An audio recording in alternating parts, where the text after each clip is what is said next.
I want to take one final look at my 4-color 4-ply yarns created in 2 different ways before I bring this project to a close. As you may recall, I had spun a cabled 4-ply, and this one's colors are a gold, a red, a green, and a pale gray that's so pale it's almost white. So this one was cabled, and then I did a traditional 4-ply yarn. And here the colors are the same green and the same red and the same gray, but I couldn't get more of the gold, so I used a blue in it instead. And now I've got some swatches to show you so that we can see how the difference in construction affects the way the colors play out. And first, let me zoom in and try and get a really good shot for you of how these 2 yarns look just in the cake. And right away, you can see that the blips of color are different. The one with the blue, which was the traditional 4-ply cable where I just plied all 4 colors at the same time in the same direction, has really, really marked lines of colors. And in the cabled yarn, where I plied 2 colors with each other and then plied all the 2 plies back in the opposite direction, the colors get much more mixed up. You're seeing a lot more blips of color as opposed to spirals of color. So let's see how this plays out in swatches. So the first thing I did with the cabled yarn was I tried to make a zoom loom swatch. And as you can see, it did not go very well. I didn't finish it because this yarn is just too chunky for a zoom loom. So then I whipped out my knitting needles, and you can see the V's of the stitches very clearly, but you cannot really see the construction of the yarn because as mixed up as the colors were in the cake, they get even more mixed up when they're stitches.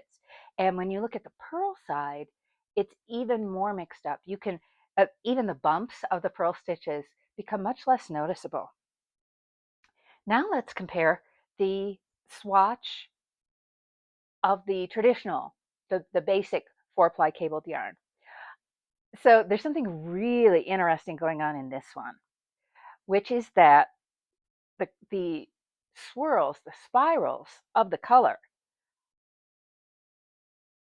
are still markedly noticeable, and that's what's kind of burying the look of the stitches, that you can't really see what's happening in the colors in the stitch pattern, which is just a basic stockinette stitch, because the spirals of the yarn construction are taking over.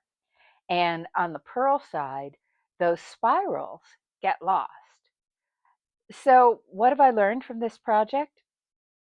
A lot of interesting things. And part of the reason I keep talking about blips of color so much is because a few years back I got introduced to the art movement of pointillism, because it is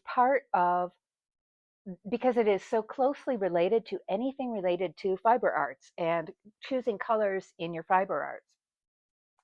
So pointillism was an offshoot of the Impressionist movement, and there are no lines, and I mean no lines at all in pointillist paintings. It's just dots, and the size of the dots and their closeness together and the colors of the dots are what draw the figures. Uh, if you Google Georges Seurat, and I'll try to put some links in the description, you will see a very famous painting of his of a park scene in a Paris park on a Saturday or Sunday morning, and there's no lines at all. It's just dots. And there's an even more impressive one that I will try to remember to find and post for you. Uh, and so this one, the cabled yarn, has smaller color blips. And your eye reads these colors by blending them together. This is a process called optical blending. And it doesn't happen as much, as readily with the traditional 4-ply cabled yarns because the blips are bigger. And in fact, if I'd been able to get a good shot while I was spinning, or especially plying these yarns, while the wheel was actually in motion, while you could see the flyer, the green and gray 2-ply, which is these colors, ended up looking like a lighter green just because of the optical blending as the flyer spun around so fast. And the red and gold, same thing. It looked like a more of an orange. So optical blending and blips of color are something you can and absolutely should play with as a fiber artist because they make colors so much more fun. And I've mentioned before, I'm gonna say it one more time because I think it's important. My personal preference is always going to be for fabrics that invite you in, that catch the eye at first glance and then invite you in for a closer look, because I find them just endlessly fascinating. And both of these swatches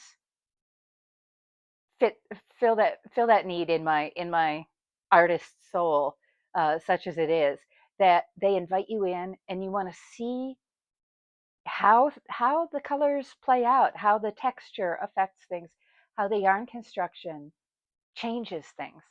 So that's it for my 4-ply 4-color cabled experiment for now. If I do a project with it sometime, I will be sure to let you know.